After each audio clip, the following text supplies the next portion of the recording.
उत्तर गण्डकी महामेला 2082 यो सङ्घका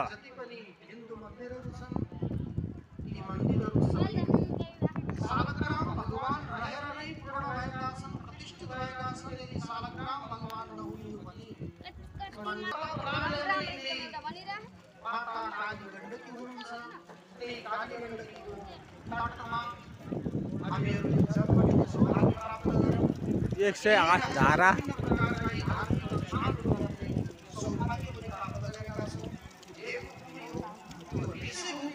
यो देवभूमि हो, यो ऋषिभूमि हो। एकचोटि तपाईहरुले यसको अवलोकन गर्नै पर्ने हुन्छ। कैलाश पर्वत देखाउन गइरहेको छु।